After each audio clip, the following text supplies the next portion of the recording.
Aloha! This is Jason from Hawaii. Welcome to a special episode of the Comics for Fun and Profit podcast. In this episode, I interviewed Julius Idano, the owner of Westside Comics and Games. Aloha, guys.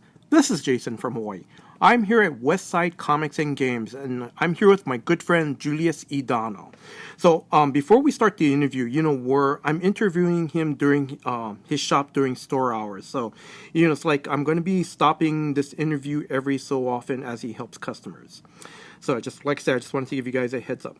So, without any further ado, here is Julius Idano. Julius, how you doing? How's it going, everybody? All right. So, Julius, I'm going to say, can you give out the store's name, address, phone number, and social platform? Well, we are Westside Comics and Games, located at 590 Farrington Highway, Unit 538. That's in the Kapolei Marketplace in Kapolei, Hawaii. Okay. And what about where can people reach you guys on social media? Oh, yeah, certainly. We're on Facebook, so Westside Comics and Games, Westside being one word.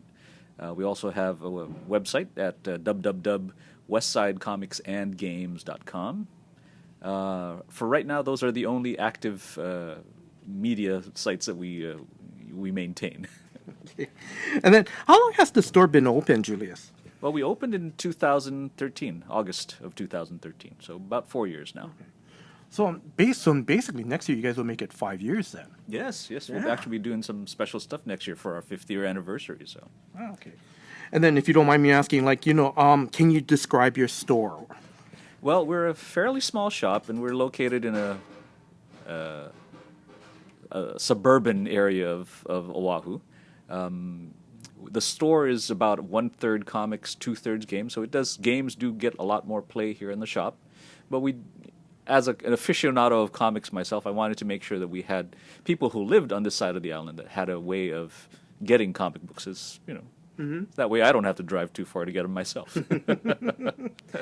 And if you don't mind me asking, how big is your staff over here? Well, like I said, it's a small shop. It's 800 square feet, and we do have myself and 2 part-time employees that work here, and that's it. Oh, okay, all right. Now, just to get some street cred, I'm going to ask, what was the first comic you read? I actually remember that very well. Captain America 175. Do you remember the story on that? Yes, that was when Captain America engaged the Secret Empire, and that's where he was, where the Secret Empire guy revealed himself to Captain America. I don't know why, but that sticks out in my mind. And it's kind of ironic because this year that they did the Secret Empire series, right? Yes, that is quite funny. So yeah, no, it's good stuff. And then after that, it was all downhill. There was tons of different comics after that. So.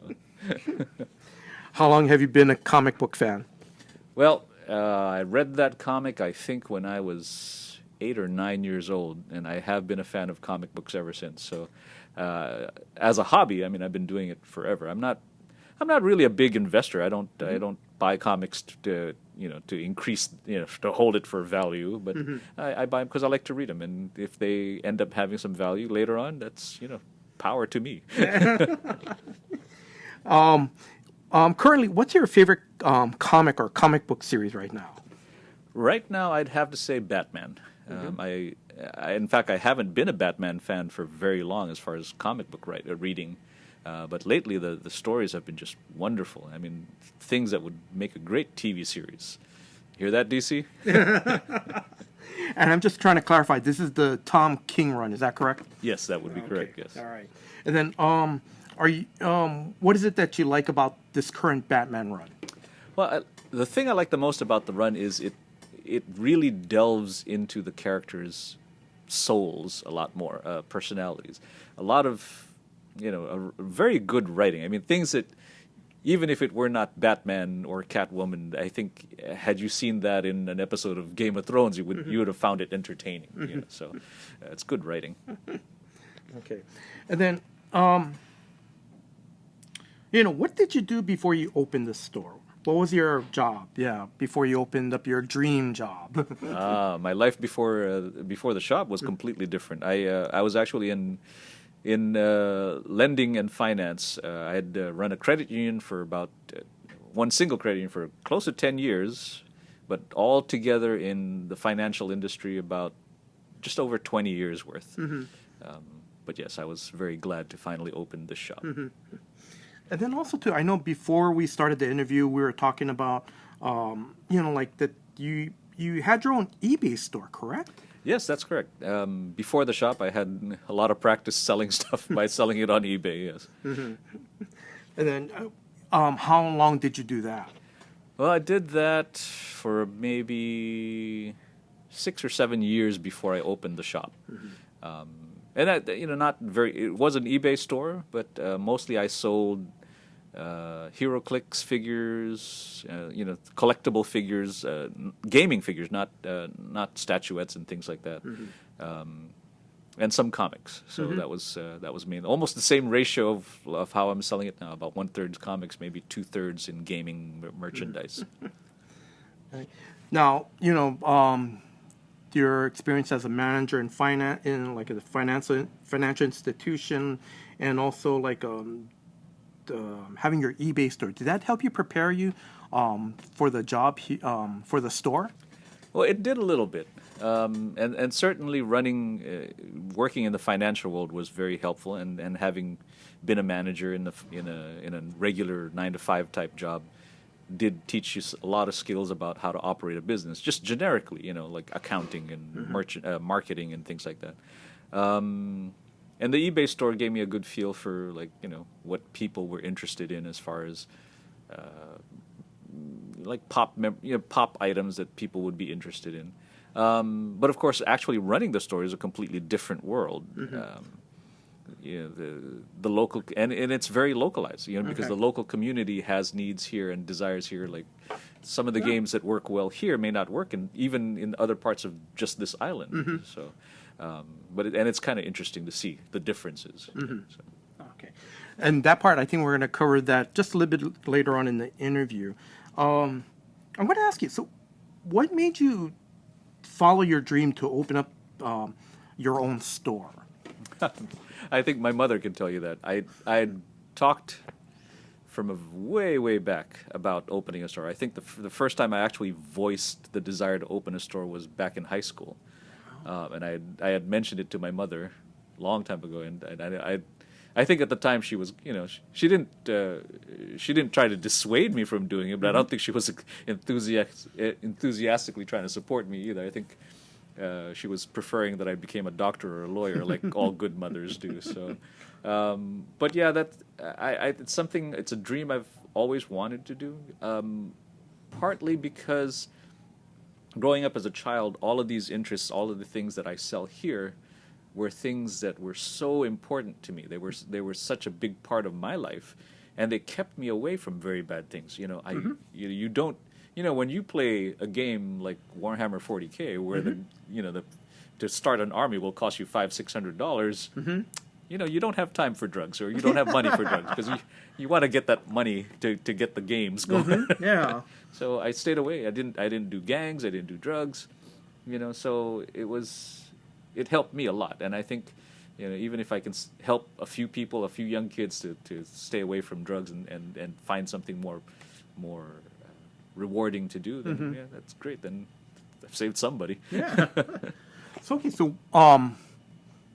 so back in high school, like, you have to refresh my memory. So was this like Dungeon and Dragon games? I can't remember. Yeah. I actually, since I grew up, I graduated 1983. Since I grew up with middle school being in the late 70s, my interests originally were in military gaming, like military-style board games. I guess, starting with games like Risk, and then working my way up to more complicated games like Advanced Squad Leader and things like that. Things that, that have 300-page rule books now.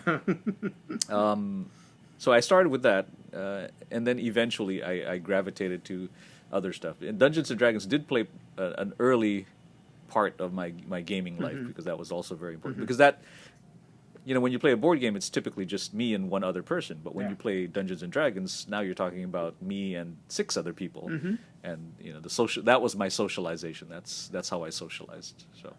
Wow. That's pretty good. Yeah. And then I know we're going to talk about the gaming part a little bit later on. So so I'll touch more upon on that later. And then when you open the store, or actually I should say, let me go back. When did you finally actually make the decision to go, hey, I want to open a store? I probably made that decision about maybe late 2011, so about a year and a half maybe before the shop opened. And it was just, I had a yearning to do something different, and I had considered like applying for a different position, working at a different credit union, but then, it occurred to me that that would just be a change of scenery, but it would be the same old job that I'd been doing for 20-something years. And in the back of my head, there'd always been this yearning to do what I've always wanted to do.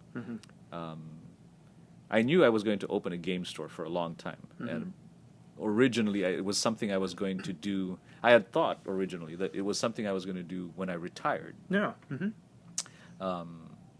But then the yearning was very strong. So, then I looked into studied the feasibility of it, and I go, it's feasible. So I said, open. Yeah.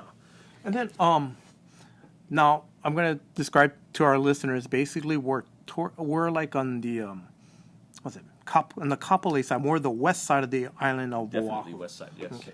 I'm going to ask, so how did you decide to choose this location? Well, one of the objectives of opening the shop is because there's other shops already spread out around the island. But one of the objectives was to be able to provide this kind of stuff to people where it's not easily accessible to them. Everybody who lives out on this side to reach one of the other game shops would have to drive at least an hour to get to town. Yes. And if you want to just buy a bottle of paint, you don't want to drive an hour just to get it. And so that's one of the things that motivated me to look at doing it out here. Okay. And I'm going to say to our listeners, when we mean town, we're talking, Honolulu, like the main city on Oahu. But no, I understand because I live in IA. If I want to when I used to go to the comic shops, it took me like 30 minutes, even 45 minutes, depending on traffic. Yeah, absolutely. So, this makes it easier for people. I mean, you got to imagine I'm just talking about driving to town from here. We have a lot of customers from Waianae, which is a community 30, 45 minutes past here. So those guys have to go to town. We're talking at least an hour and a half, maybe 2 hours, depending on traffic. So, if you just... And as we all know, I mean, comic books is something that you really got to go to your comic book shop weekly. You don't want to be driving 2 hours weekly just to buy your comic books. And that's perfect because that's going to lead me into my next section of the question is like, how are you attracting customers now? Besides word of mouth or your regular customers, how else are you reaching new customers? Well, word of mouth is still our main way of getting the word out.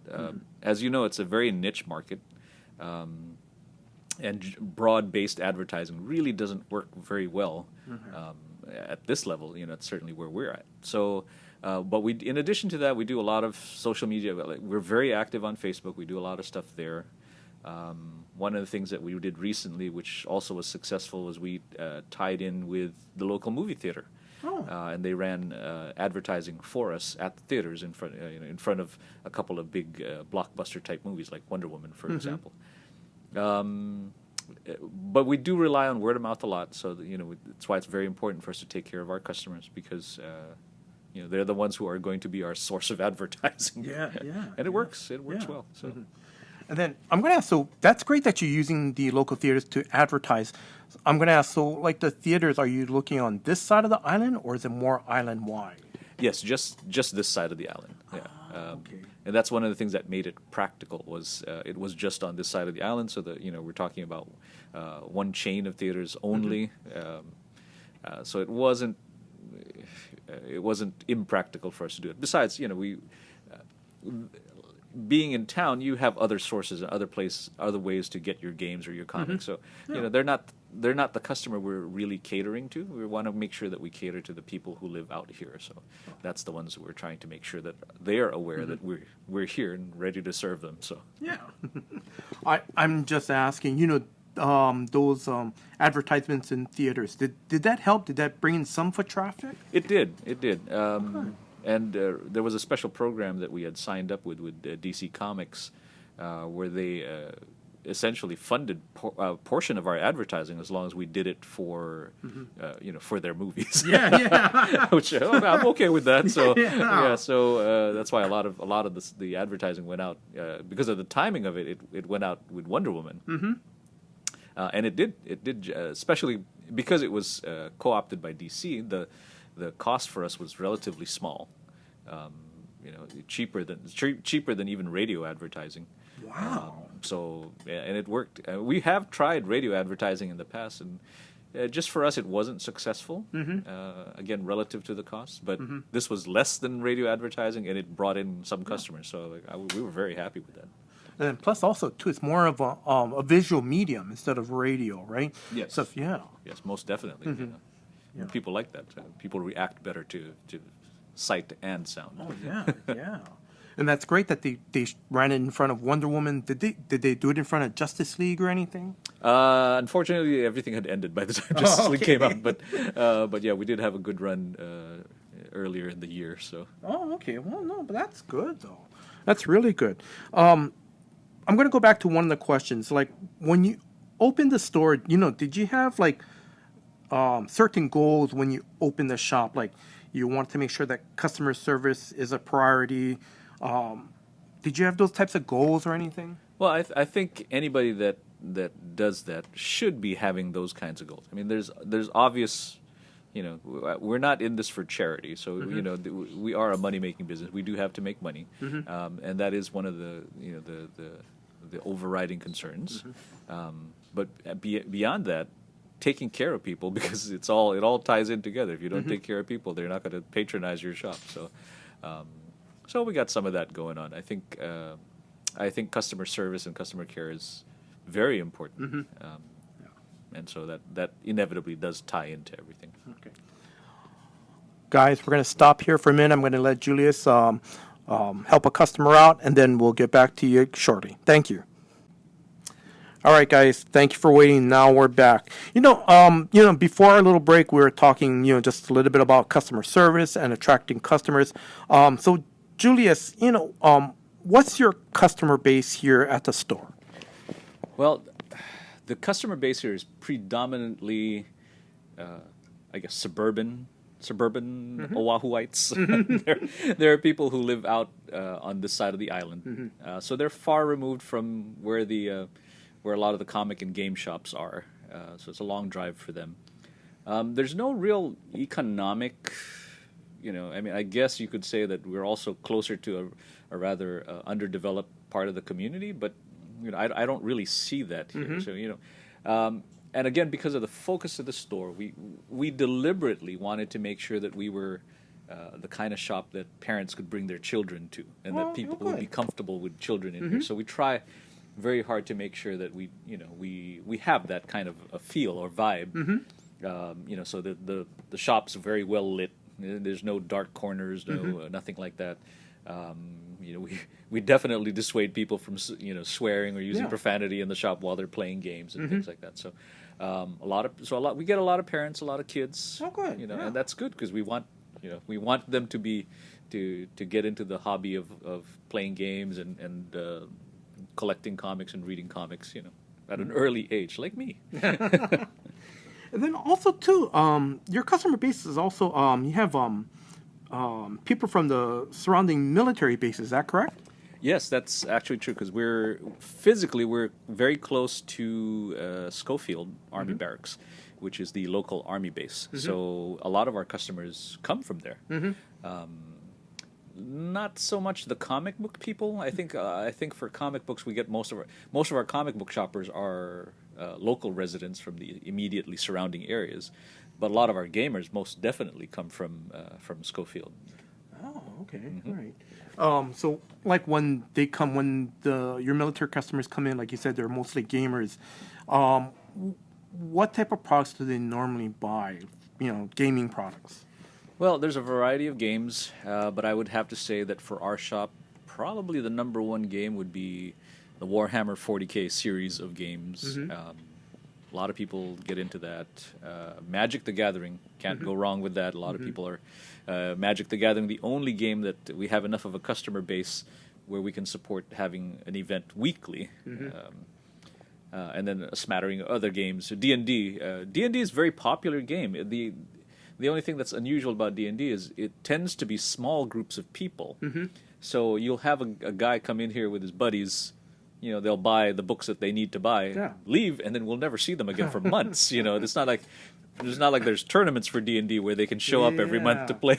So where we get that with the 40K guys, we'll have tournaments, and then we'll see our regular customers, our familiar faces come in to play in tournaments and stuff. So, so we definitely Schofield is a big plus to us, though, and we're very happy to help them. And they're very good to us. The military guys are some of your, for any place, I believe, the military people are some of your best customers. So. Oh, okay. Oh, good. Okay. And then, because I remember from a previous conversation that we had one time was that for the military customers, when they come in for the Warhammer 40K, because there's like a lot of figures and stuff that they normally buy, right? Yeah. So what else do they buy, and what? Well, Warhammer 40K, with the joke that we tell people here is, if you're interested in 40K, it's not just a game; it's a lifestyle. There's a lot that goes into the game, and it can be very intimidating if you're not familiar with it. So, one of the things that we do to help people out is, we're here to give you advice. We'll tell you what you need to start out with. You don't have to just randomly buy boxes. We'll tell you, okay, well, this army fights this way, so look at the colors. You like this color, then if you like this color, this is the army for you. Yeah. And then we'll walk him through what kinds of materials he needs to start up his army with, and then one of the biggest advantages of a gaming shop is that once he's got himself ready and he can start playing, there's a place he can go to meet people who also play the game with him, in case he doesn't have immediate friends who also play the game. So that's one of the services that we provide. Really, is a place to play. So, Okay, and then that part I'm going to go a little bit later in the interview about that. I'm just going to come back to talking about the comics that you sell here for a bit. What comics do you carry? I know you carry Marvel, DC. We predominantly carry Marvel and DC stuff. There is a small smattering of some other titles, like Walking Dead, because it's so popular. Saga, it's also another very popular book. But by and large, we only stock on the shelf Marvel and DC superhero stuff. Okay. Now, I do bring in other books for subscribers. So certainly we do that service for people. So if we do have, I've brought in GFT, Grimm's Fairy Tales and stuff. Yeah. I've brought in some stuff from Boom Studios specifically for customers. But generally speaking, I don't stock those on the shelf. Again, since we're predominantly a game store, the comics that we sell here are geared towards the most popular titles, the ones that your common, average, everyday person who's just seen the Avengers movie will come and look for. So. Oh, okay. Yeah. So I'm just asking. So, let's say the Justice League movie that just came out. Did you have at least some foot traffic coming in asking for Justice League comics? For the most part, yes. Typically, you'll see a boom in activity for most of the different superhero things, like not just Justice League, but TV shows as well. So, okay. People have been coming in looking for Iron Fist, for Luke Cage, for things that are popular because of the TV shows. Yeah. And Flash, of course. And obviously, the more popular the show is, the more people come and look for their stuff. And I'm a big believer that a lot of the success of comic books in the last 10 years has been to the fact that a lot of the media exposure of superheroes. We've taken characters like Iron Man and made them mainstream. Yeah. It's not Yeah. for geeks anymore. It's Yeah. one of the things I used to describe it to people is 10 years ago you could have walked out on the street, ask any old person, male, female, doesn't matter, and ask them, "Do you know who Groot is?" And most of them will go, "Huh? I have no idea." But now you can walk out on the street, ask any woman who Groot is, and they go, "Oh yeah, that's a cute little tree thing from Guardians of the Galaxy movie." So it's comics, thanks to the success of a lot of the TV shows, Marvel and DC, have moved comic book stuff into the mainstream, and that's. So, but that's predominantly who I cater the comic books to. It's the mainstream. So your Marvel and DC superhero types. Oh, okay. And then do you carry like any trade paperbacks or hardcovers? We do, but I don't carry a whole lot of that. Mostly, what I bring in trade paperbacks are books where we sold out of very quickly. I think my experience has been not to. I've been to shops that have had huge walls of trade paperbacks, but I don't have the space for that. Quite frankly, at an 800 square foot store, you don't have the space for a lot of storage. So I've been very particular about what kind of trade paperbacks we bring in. So most of what we bring in are the ones, are titles that have sold out very quickly. So a lot of the early Rebirth stuff, first volume 1s or volume 2s of any of the Rebirth issues. Are stuff I try to keep in stock, and Walking Dead still does well, so we try to keep a nice run of Walking Dead trade paperbacks. Yeah. So. Yeah, because I know before we did the interview, I was looking around, and it's like I think you got almost all the volumes of the Walking Dead trade paperback. It's like that's pretty good. We try to keep them in stock. There's always somebody looking for them, and I never know exactly which issue to keep, so I just keep all of them. Yeah. That's pretty good. I'm going to ask, can you describe your back issue bins? Because I know you have some in the store. Can you just describe them briefly, what they hold and stuff like that?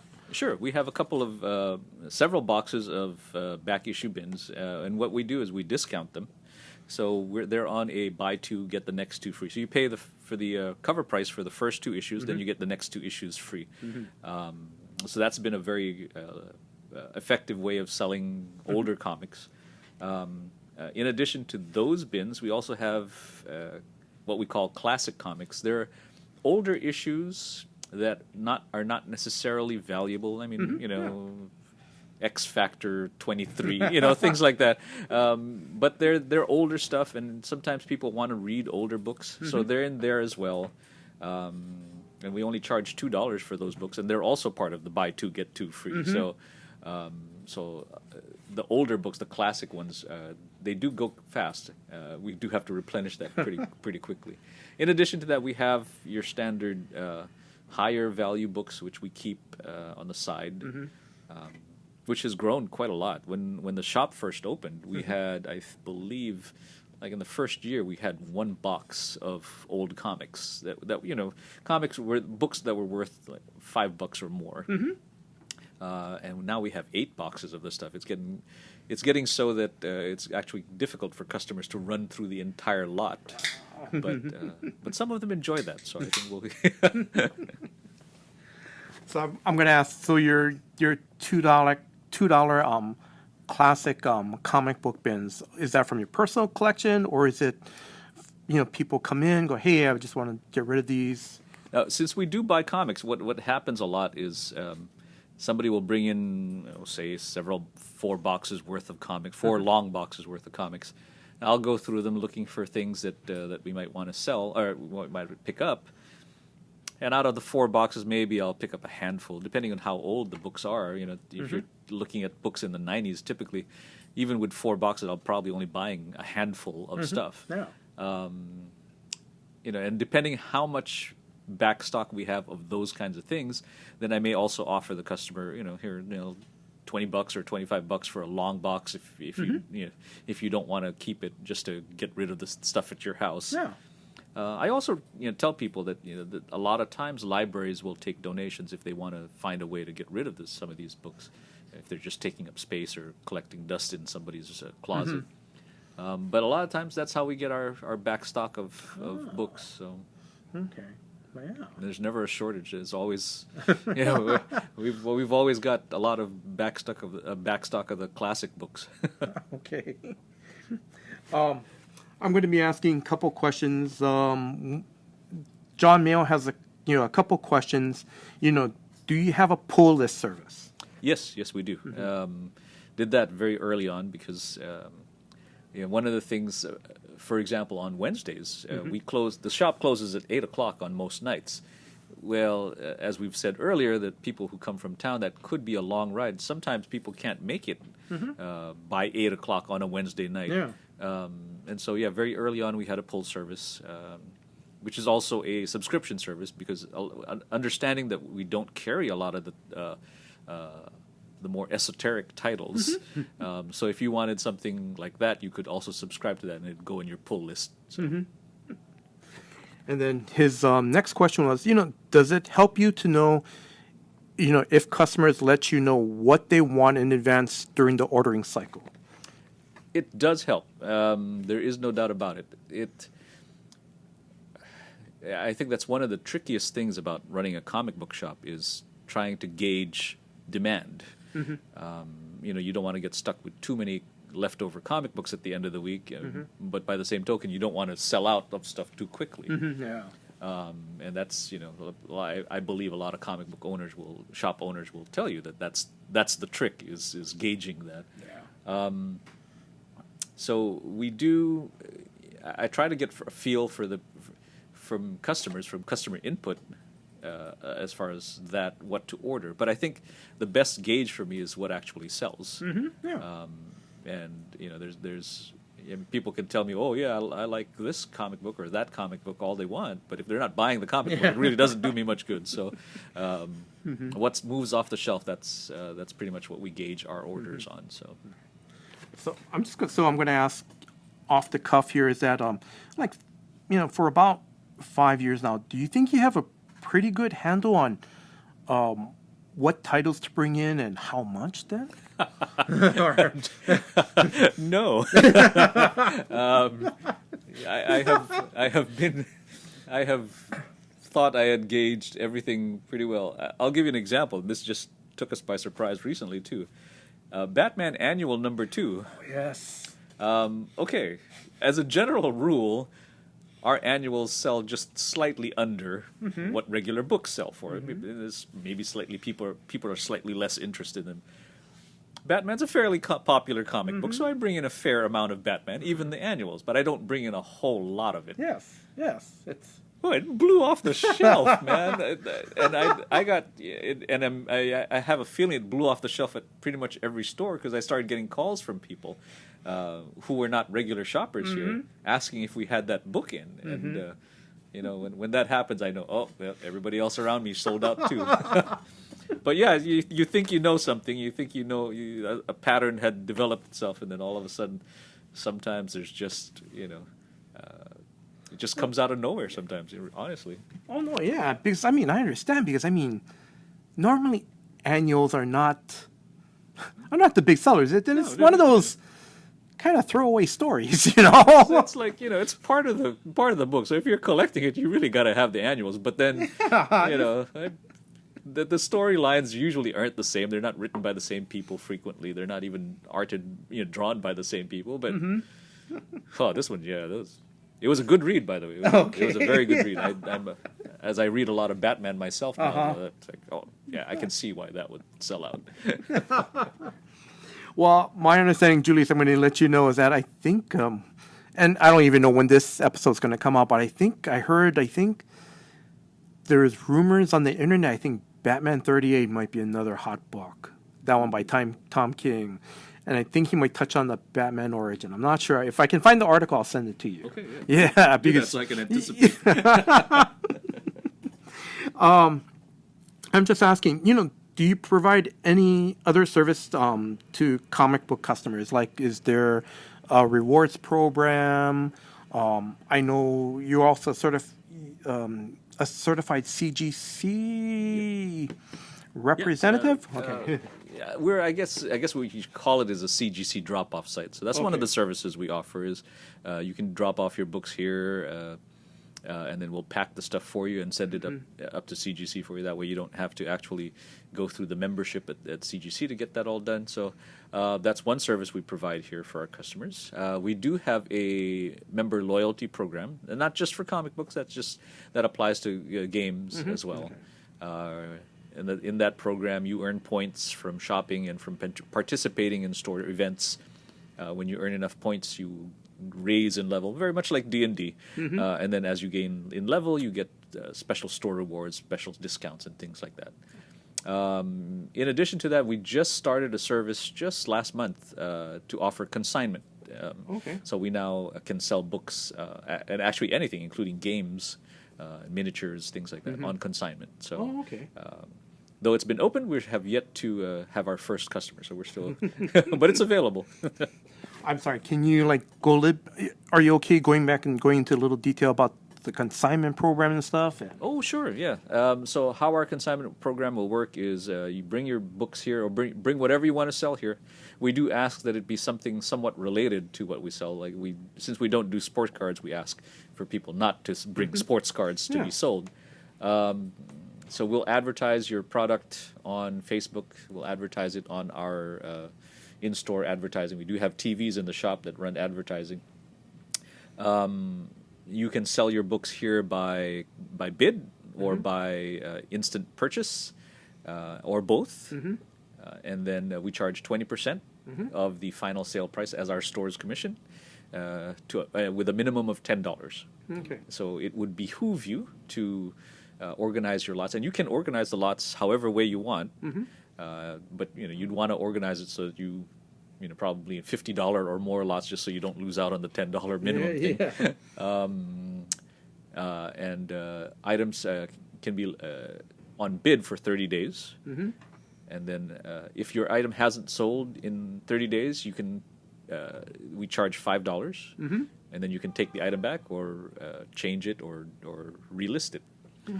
We will not allow you to make changes to the listing once you submit the listing.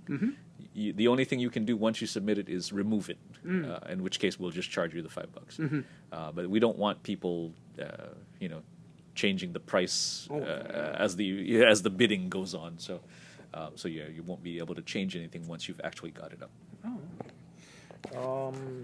Can I just ask, what was the origin to? How did you come up with this? Well, the consignment program, we do buy comics, so we and use games as well. So it hasn't been a priority for us, but it occurred to us that from time to time, I'll get people who come in here with CGC books, for example, fairly valuable books. I mean, realistically, we can't offer them the kind of money that they could potentially make from those books. So rather than make them an offer that just would be practically insulting, then it said, well, how about if we do a consignment program? Other shops do consignment programs, and so another thing is 40K, Warhammer 40K. A lot of people will have large painted armies, which are actually quite valuable if you look at them on eBay. So that's another item that I couldn't pay you enough for it.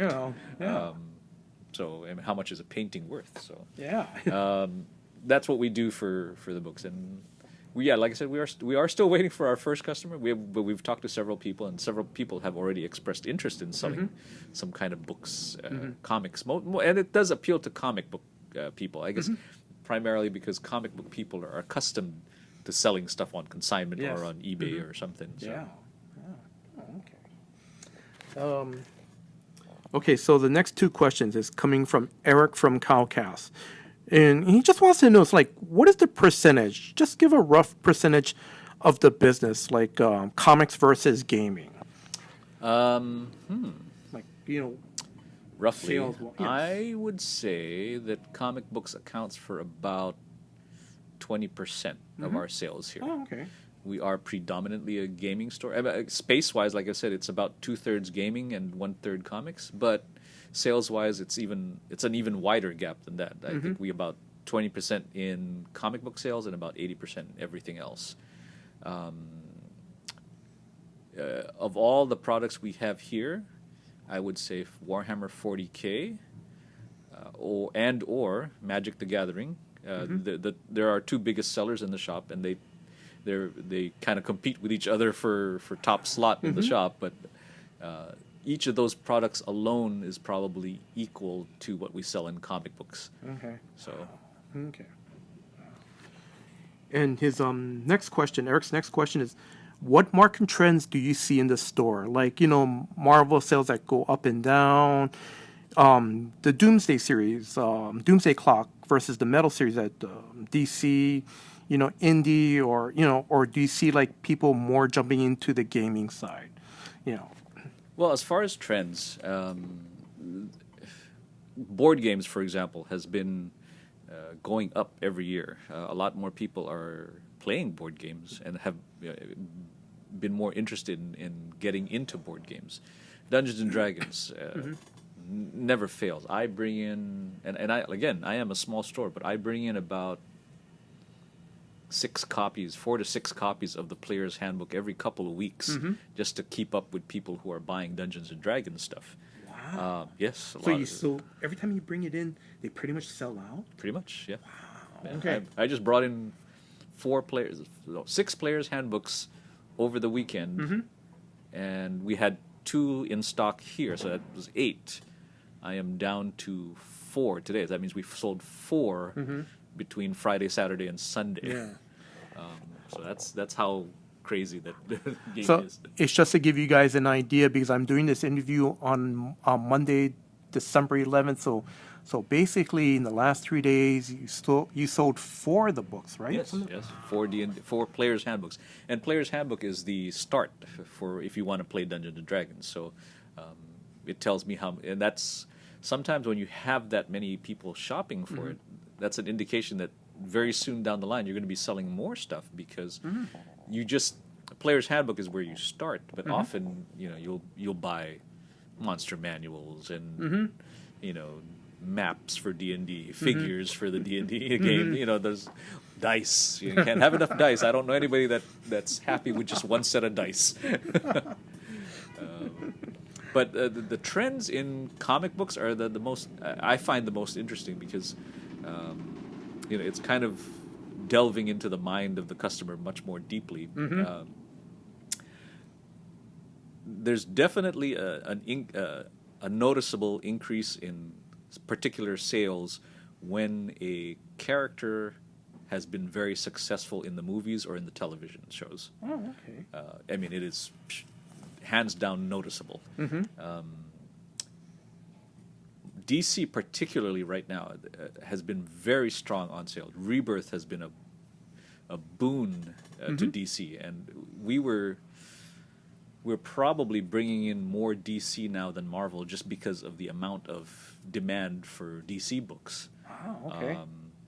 Now Marvel's still strong. Don't get me wrong, but DC has made leaps and bounds in the last 6 months or last year for Rebirth. So. Yeah, I'm just going to ask: is it because of the price point? Because I know most of their issues are $2.99. The price point may have something to do with it, but I would have to say that based on the customers that I've spoken to about the books, I think more people nowadays are attracted to DC because they've been showing a higher quality of artwork and a lot of a better thought out plot lines and stories, and I think that's what's catching people. I think people are a lot sharper than we give them credit for. I think they know a good book when they see one. And and that tends to fall, and then they'll stay with a book for a while as long as it's continues to have a good creative team. They'll stay with Batman or Action Comics or Justice League or whatever. So those are very interesting trends when you try to watch out for them. So. All right. All right, thanks, Julius. Now, before we finish this, the questions on the comics section, I got to ask you one thing. We know we've talked about this before. Your Avengers collection. I got to hear about this. You have to tell us about this. Yes. Well, that goes way back. Avengers is one of my favorite comic books. So it is the first book I started collecting, and I am very proud to say, one of the few titles where I have just about a complete run. I'm missing 3 insignificant issues, but I got almost all the critical ones. I just so that's from 1 till current, and I'm very, very pleased that I've already had my wife ask, because of course I will tell her how much my collection is worth, and she goes, "Oh, great, that our son can have it when he gets older." I go, "No way, no way." The other comic book that I mentioned to you earlier too, that I'm very proud of, is Tales of Suspense. I have a near complete run of the modern Marvel Tales of Suspense series. I am only missing 4 books from Tales of Suspense. Sadly, it is the first 4. So and Tales of Suspense 39 is now a little bit cost prohibitive for me without sacrificing my son's college education. So, but yes, I still enjoy collecting. I still do. I still love it. All right, thanks, Julius. I'm going to say we're going to stop right now. I'm going to let you attend to some customers here. All right, thanks, guys. We'll be right back. Okay. All right, guys. Thank you. We're back now. I'm going to talk to Julius. He said, most of his shop they sell games. So I'm just going to be asking Julius about the gaming part. So, Julius, how did you get started in Dungeons and Dragons or and correct me if I'm wrong, role playing games and stuff like that? Well, I got into a bunch of different games growing up as a kid, but the Dungeons and Dragons, actually, I was introduced to it when I was in middle school. If I remember correctly, I was 8th grade at the time, and then somebody in the school was into it and became the dungeon master, and me and my group of friends became his first players. Had a great time, and then after that, I really got into role-playing it. But even before role-playing games came around, I had started playing tabletop board games, mostly of a military type, which was actually popular back in the 70s. So I actually got caught the tail end of that. So I had played military board games probably, I would say, 3 or 4 years before I played D&D. Oh, okay. But then, D&D quite naturally developed after that. So I want to say, those military games, was it like Risk? Was it like Battleship? Those would be a simplification. Okay, no, yeah. But yes. So they were games that they're not as popular today as they used to be back in the 70s, unfortunately, because they're actually my favorite type of game. But they were board games based on real life. They were billed as simulations rather than games. So you would take a game, for example, one of my first games was called Alexander. And you took Alexander's army, and you had pieces for all the different soldiers in his army, and then you fought against the Persians at a place called Gaugamela. And so that was my very first ever board game, which I think I was 11 years old or 12 years old when I started playing that. So, that was... But sadly, those kinds of games, I've heard the jokes where, board games, board games, but there's not as many people that play that type of game. But board games as a whole are so much more popular now than they were even when I was growing up. And with games like Takenoko and King of New York, King of Tokyo, Zombicide, all of these tabletop games that are Munchkin. sorry, Munchkin. Forgot about you guys. So very, very popular. A lot of people play them, and I think that there was a big worry for a long time among some game people that video games and online games would take over and replace these kinds of games. Yeah, that's right. And it wasn't. And it hasn't actually happened. It hasn't really. it has changed a little bit of the nature of the tabletop game industry, but it hasn't. I don't think it has really destroyed it. I think that these types of games, there's always going to be a place for it because you can't. Like I've played online games. I've played Halo and Call of Duty and all that. But I'll never forget the time where I had the most fun with Halo was when we networked several TVs together in my friend's house, and we were all there playing Halo together. Oh, it's nice. Yes, that was the best experience. Other than that, yeah, it's okay. It's an okay way to waste time or whatever. But you don't get that social interaction off of video gaming like you can if you were actually playing live and in person with people. And I think that's part of the appeal of it. And that's still what appeals me to playing games is the social interaction of it. So. Yeah. And then, what games are you playing today? Well, let's see. Wow, that's a hard question. I am still a big. My favorite games still continue to be historical board games. They still make them. There's still companies that make them, but it is harder to find players to play with those games. They tend to also be a little bit more complicated and lengthy, so they're not the kind of games you can just jump people into. But I do play 40K a lot as well. I play historical miniature games, Flames of War, various types of Napoleon and Civil War type games, Test of Honor for Samurai. I don't strangely, I don't run a D&D game myself. I run Pathfinder, which is, of course, a role-playing game also, but it's a slightly different one. I play a fair number of the board games that we have here. Yeah. But those would, and of course I also dabble in Magic the Gathering, not competitively. My decks would get annihilated by most people, but I do play for fun, and it is fun to play. So, and there's always something new. One of the things we're anxiously anticipating is the release of Star Wars Legion, which is a miniatures game like 40K, but of the Star Wars universe. So it'll be little miniatures, unpainted miniatures of Star Wars. And then you can play those on a battlefield like the one we use for 40K. Oh my God! Yes. So when is that coming out? I believe the expected release date is January, though. That it's such a new product that we're going to have to double check and make sure that it's still on track. But, yeah. Okay.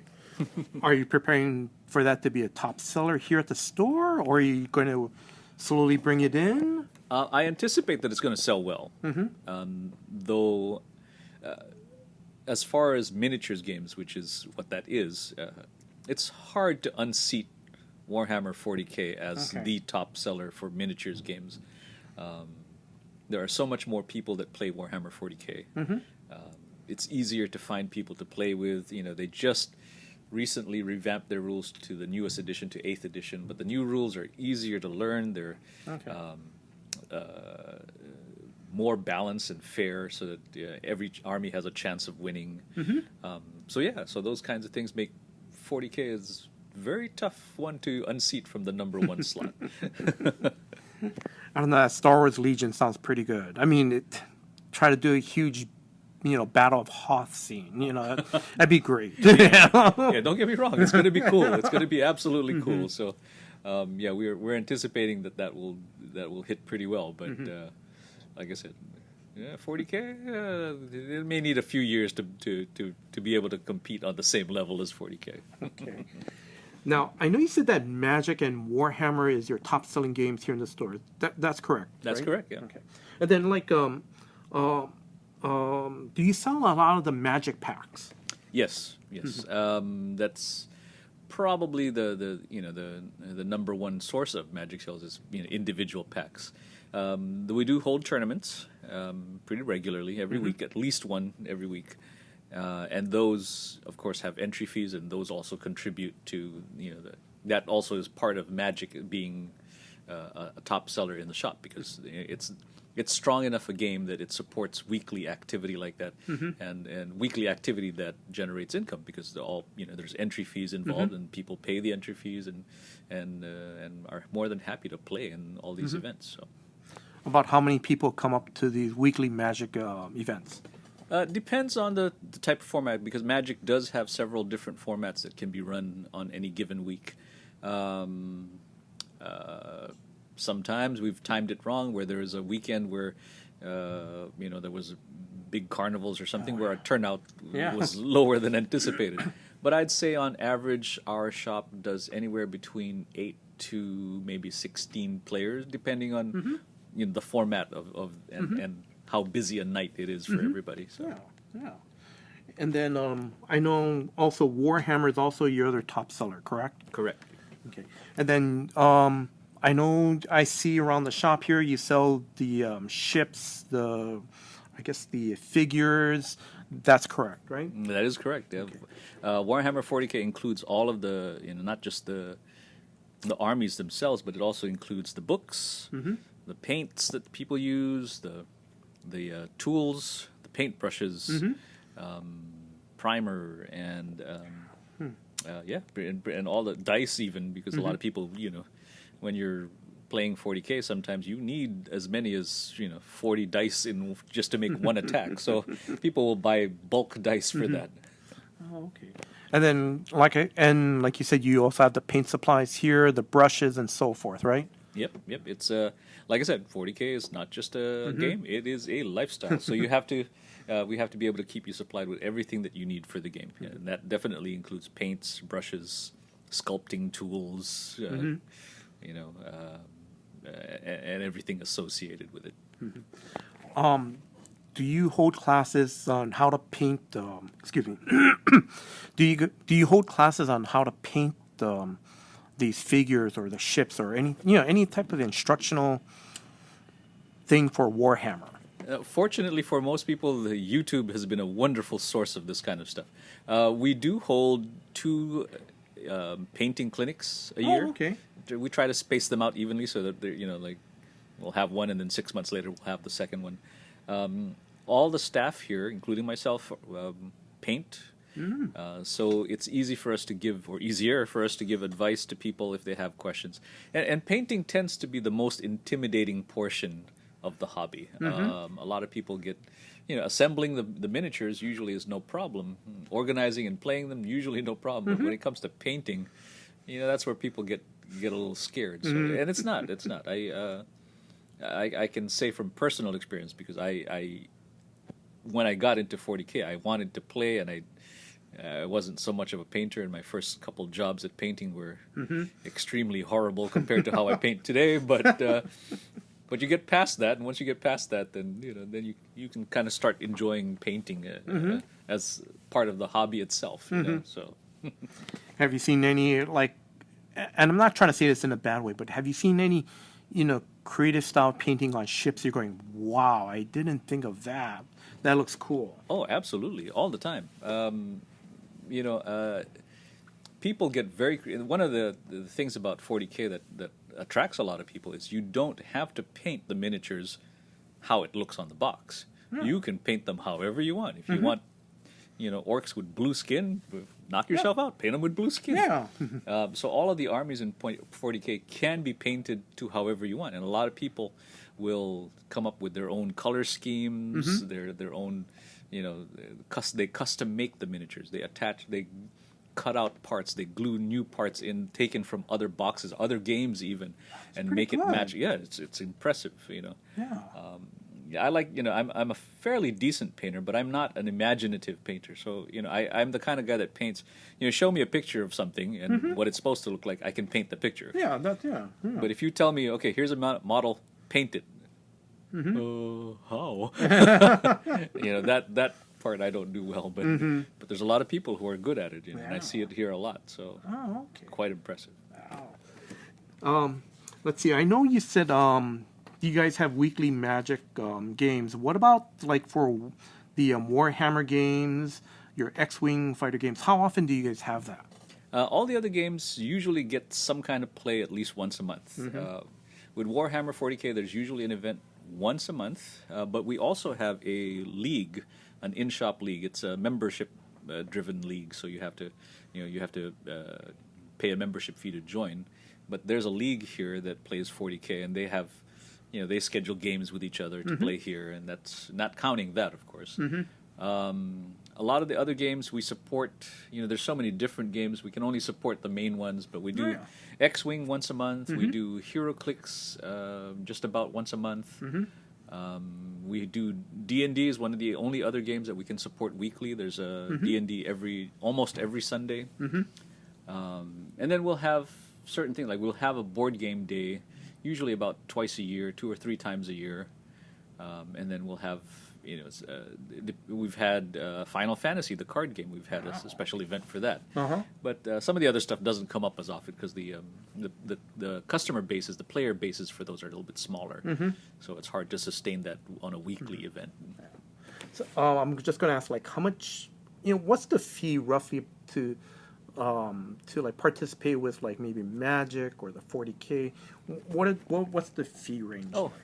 We try not to make it too expensive. Our typical events are $5. Oh, okay. Yeah, for to play. Some Magic events cost more because some of the Magic events you get cards with it. Oh, okay. And our 40K league, there's a fee to join the league, but once you're in the league, we hold events just for the league members. Oh, okay, yeah. And actually, your dues in the league partially go back to funding the tournament. So while you pay to join, but you don't pay to play the tournaments, and the prizes are usually bigger because we're just turning your entry fee around to make it prizes. So. Yeah, I'm just asking. So that league, is it a monthly fee or is it an annual? Annual. Fee? Oh, yeah. Okay. And it's $30 for first-time members and $20 for ongoing. Oh, okay. So it's not very expensive. Yeah. Oh, okay. And then, do you have like a code of conduct while people are playing the games? Yes, we definitely have a code of conduct here. The store is designed and geared towards making it family friendly. So we want to make sure that we don't have people who are doing inappropriate things in the shop. So we don't allow swearing.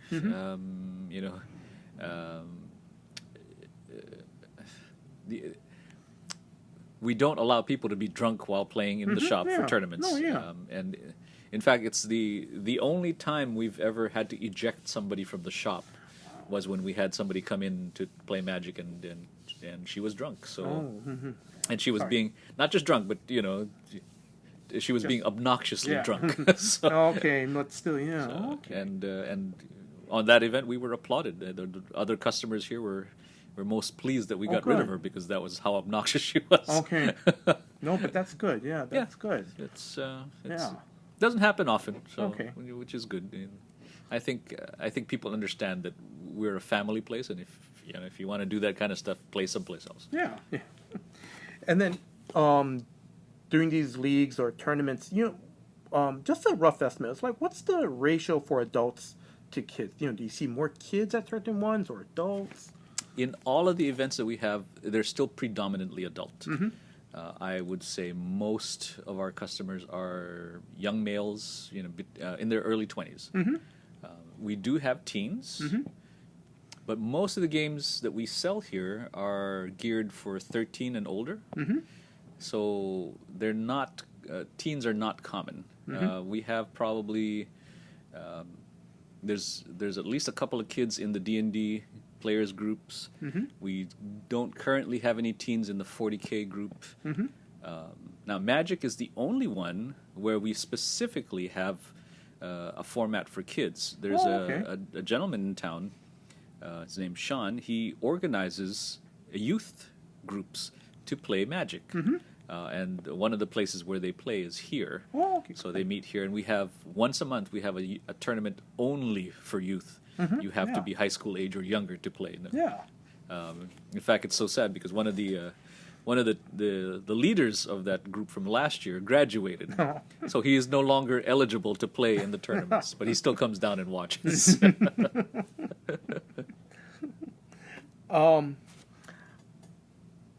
I'm just going to go back, touch upon, I know, like you said, that one of the things that you like about, the Warhammer 40K, the Magic, is the socialization.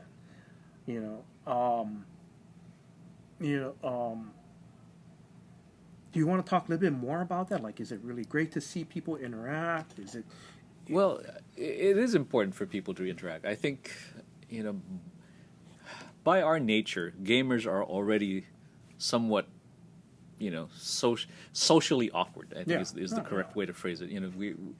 We're not the school jocks. We're not the most popular kids in the school or whatever. And I think it's important for people like us to have an outlet, a place where you can gather with other people who are the same like you and not feel like you're being judged for anything. And I think that's one of the things places like stores like ours can do for you. And I think that's important. And when we run the tournaments here, and I look around at the room and I look at the faces of all the people, and most of them are smiling, even in the midst of a tough tournament. Then I know I'm doing something okay. I have gone to tournaments on the mainland, huge Magic tournaments. I've gone to I went to this one in California, and there were well over 100 players. Yeah. Big giant, auditorium style gaming, and it was quiet. It was quiet because they were at that level. Magic is very competitive. I mean, people were playing against each other, not saying a word to each other. This room with 100+ people, we were making more noise in here with 12 than they were with 100. And I understand the competitive scene can do that to people, but it's not what we want to do here. It's a game, people. It's here to be enjoyed. It's supposed to be for fun. So we focus more on being able to have fun. Oh, okay. And sometimes it's easy to lose track of that when you're playing a competitive game. Yeah. We have to we just gentle nudge people to remember. Hey, remember it's a game. No, but that's good. Yeah. Yeah, that's great because, like you said, you want to hear people laughing. You want to see people smiling, not going. Absolutely. Okay, Yeah. Yeah, Okay. and we get that here, so I'm very pleased about that. Before I wrap this up, I want to ask you some off-the-cuff questions. What other comic book conventions have you been on the mainland? I thought you were going to ask me if I was going to sell my Hulk 181 to you. Conventions on the mainland. I actually, when I go on vacation, I always look for conventions to go to because I don't plan my vacations around the convention. But if there happens to be a convention where I'm going, I try to make sure I go there. So on the mainland, the one I have gone to the most frequently is San Diego, of course. I have been there 4 times in the last 20 years or so. Yeah, 4 or 5 times, I think. So it's the one I've been to the most. I've been to Baltimore Comic Con. Oh, okay. Years ago, so it was a very small venue back then. The only redeeming feature it had was the fact that it was close enough to Marvel and DC at the time that some big wigs came over from Marvel and DC and did some panels, which was nice. I have actually had the fortune of going to London Comic Con, so I was in London Comic Con a couple years ago. Nice. And that was also very entertaining. Then they like their comics there too. So, and that's it. That's it for Comic Con. So, Wow. And then, and I know you go to your store participates or attends the Amazing Hawaii Comic Con, right? We do. You guys for the last 3 years, right? Yeah. Yes, from the very beginning of when they first came to Hawaii. Yeah. So we're very big supporters and very big fans of the Amazing Hawaii Comic Con. So we have a booth there every year. Okay. And then, what do you enjoy the most running the store? That's tough. If I had to say one thing only, I would have to say that it is the social interaction part, because I do get to talk to customers. I can, I get people that can walk in here. I can say, "Hey, have you seen Justice League yet? What do you think of it?" That kind of social interaction is it's important, and even at my age, and especially more so now. I have a child, I have family, but there's still a geeky part of me that wants to do geeky type of things some of the time. So what better place to geek out than at a place like this? So. Let's see. Where would you like to see the store a year from now? A year from now, well, we'll still be at the exact same spot. We're on lease, so a year from now we'll still be here. But near future, well, we definitely want to look at a bigger place. The limitations of an 800 square foot shop become too apparent when a lot of people show up for Magic and we're squeezed wall to wall with Magic players. So I think the next thing I want to look for is a place with more space. Okay. Hopefully less rent, but definitely more space. Let's see. Okay, so any upcoming events for 2018? Besides Amazing Hawaii Comic-Con, off the top of my head, I don't have anything projected. Other than the ongoing slew of gaming stuff, because there's always a new game, there's always some kind of new thing coming up. But event-wise, I don't see anything down the line. We have. Can I trust your listeners not to talk? We have talked about the possibility of doing a small gaming event. Convention would be a little bit over the top, I think, but like a gaming event where people can come down and play a variety of tournament style games and bring their own games and things like that, and held in a more public venue rather than inside the shop. So we've talked about something like that, and if we can get it together, we may do that next year. That's a possibility. So that's one. At least that's one goal for next year, or if not, something in the next couple of years. Yeah, within the near future, definitely. Yeah. Okay, but also too, you're also going to be celebrating your 5th anniversary next year. That's right. Yes. Next year will be number 5. Yeah. I am not allowed to say yet what we're doing for the 5th anniversary, but it will involve. As I mentioned earlier, we do have a loyalty program for the shop, so there will be something special involving all our highest level loyalty members. So but that's good. Yeah. Stay tuned for more. All right, Julius, is there anything else you want to add before we wind this up? Well, I want to thank you for taking the time to talk to me, Jason. It's always great to be able to share my experiences and my feelings with somebody who understands the industry, and hope your listeners will appreciate what I have to contribute to the industry there. So.